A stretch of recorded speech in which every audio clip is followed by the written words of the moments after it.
आधी नागिन आधी चुड़ैल। पहाड़ियों और जंगल से घिरा नागपुर नाम के एक छोटे से जंगल में एक गुफा थी जिसमें एक आधी नागिन और आधी चुड़ैल रहा करती थी। उस चुड़ैल का एक बेटा भी था जो एक साधारण मामूली सा नाग था। वो चाहती थी जो वरदान आधी नागिन और आधी चुड़ैल का उसे मिला है वही उसके बेटे को भी मिले। इसीलिए वो इंसानों को मार मार कर उनकी बलि चढ़ाया करती थी और तप किया करती थी। ऐसे ही नाग पंचमी का एक दिन आता है। उस दिन गांव के लोग जंगल में नाग को दूध पिलाने के लिए जाते हैं। नाग देवता जल्दी से आओ और ये दूध पी लो और हमें आशीर्वाद दो। इतना बोलकर सभी लोग दूध से भरी कटोरी वहां जाकर साइड में रख देते हैं, जिसके बाद कुछ नाग दूध को पीने लगते हैं।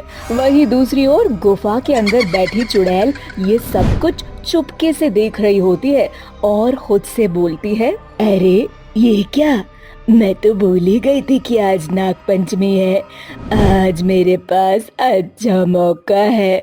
मैं आज यहाँ आए सभी लोगों को एक एक करके मार दूंगी और तब करूंगी, जिसके बाद मेरा बेटा भी आधा शैतान और आधा नाग बन जाएगा।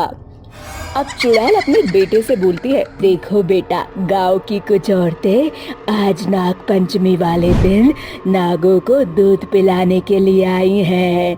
तुम भी जाकर वो दूध पी लो। तुम दूध पीना, मैं पीछे से आकर किसी औरत को पकड़कर गुफा में ले जाऊंगी। ठीक है माँ, मैं दूध पीता हूँ और गांव के लोगों का ध्यान भटका आता हूँ। तब तक आप अपना काम कर लेना। इतना बोलकर चुड़ैल का बेटा अपनी गुफा से बाहर जाता है और दूध पीने लगता है। तो वहीं आधी नागिन आधी चुड़ैल गुफा से बाहर आती है और एक औरत को अपने गुफा के अंदर ले आती है, जिसके बाद वो उस औरत को मार देती है। तो वहीं बाकी के सभी गांव वाले अपने घर के लिए चले जाते हैं और नागिन चुड़ैल पूजा करती है। पूजा करने की कुछ देर बाद एक आकाशवाणी होती है, आधी नागिन चुड़ैल, अब तुम्हें बेकसूर लोगों को मारने की जरूरत नहीं है। तुम्हारा बेटा तुम्हारा अंश है, इसलिए जब वो 12 साल का होगा तो वो अपने आप ही आधा शैतान और आधा नाग बन जाएगा। ठीक है नागों के देव नाग देवता, अब मैं किसी भी बेकसूर इंसान की जान नहीं लूंगी। आप मुझे मेरी इस भूल के लिए क्षमा करना। मैंने तुम्हें माफ किया।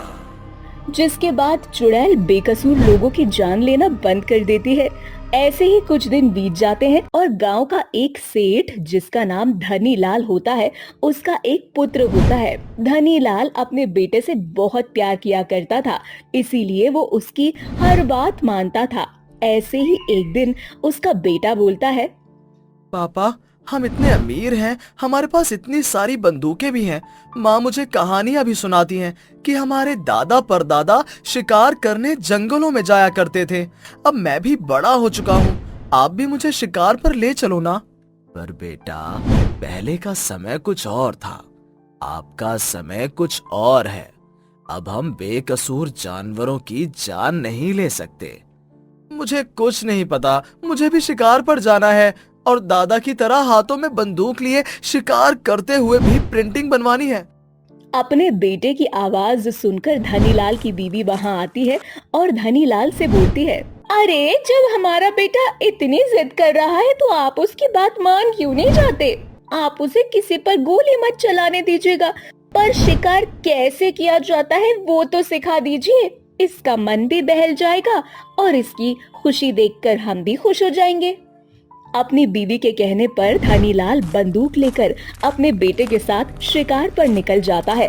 परंतु जंगल में जाने के बाद धनीलाल का बेटा अपने पिता को चकमा देकर बंदूक लेकर आधी नागिन आधी चुड़ैल की गुफा में घुस जाता है, जहां वो नागिन के बेटे को सोया पाता है।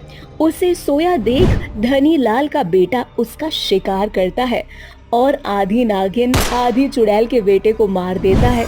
नाग के शरीर से निकलता खून देखकर वो बहुत डर जाता है। भागते हुए अपने पिता के पास जाकर बोलता है, पापा, मैंने एक नाग का शिकार किया, पर जब मैंने उसे गोली मारी तो उसके शरीर से बहुत सारा खून निकलने लगा। मुझे बहुत डर लग रहा है। बेटा, ये तुमने क्या किया? नाग हमारे देवता है और तुमने हमारे देवता को मार डाला। जल्दी से मुझे उस गुफा में ले चलो। धनीलाल अपने बेटे के साथ उस गुफा में जाता है जहां आधी नागिन आधी चुड़ैल अपने बेटे के पास बैठकर रो रही होती है।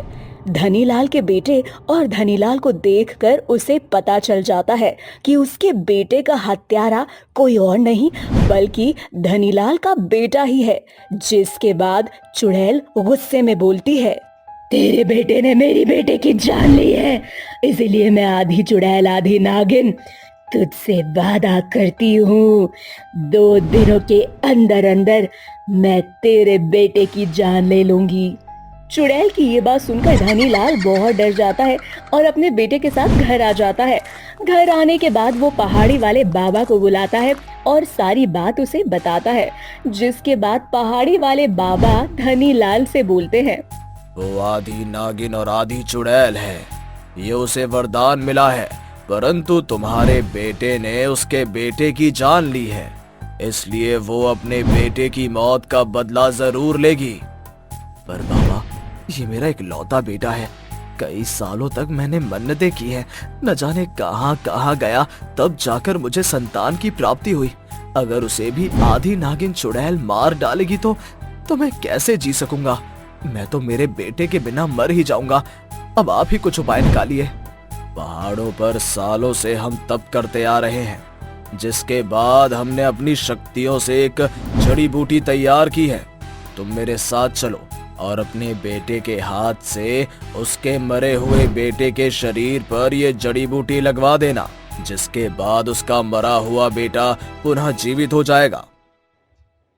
अब धनीलाल अपने बेटे के साथ उस आधी नागिन आधी चुड़ैल की गुफा में जाता है और अपने बेटे के हाथ से उस मरे हुए नाग बेटे के शरीर पर वो जड़ी बूटी लगवाता है।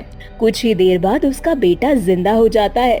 चुड़ैल वहां आती है और अपने बेटे को जैसे ही जिंदा देखती है तो धनीलाल उससे बोलता है, देखो आधी नागिन चुड़ैल, नाग हमारे देवता हैं, इसलिए मैंने तुम्हारे नाग बेटे को कुछ नहीं होने दिया। तुम्हारा बेटा फिर से जीवित हो चुका है, इसलिए अब तुम मेरे बेटे को मत मारना, वरना मैं अपने बेटे के बिना नहीं जी सकूंगा। तुमने मुझे मेरा बेटा लौटा दिया, इसलिए मैं तुमसे वादा करती हूँ, मैं तुम्हारे बेटे को कभी कुछ नहीं करूँगी। अब तुम निश्चिंत होकर अपने घर जा सकते हो। जिसके बाद धनीलाल अपने घर जाता है और अब वो और उसका बेटा हर नाग पंचमी वाले दिन नागों को दूध पिलाते हैं। साथ ही उस आधी नागिन और आधी चुड़ैल को भी जाकर अपने हाथों से दूध पिलाते हैं। तो वहीं आधी नागिन और आधी चुड़ैल का नाग बेटा भी बहुत ही जल्द आधा शैतान और आधा नाग बन जाता है।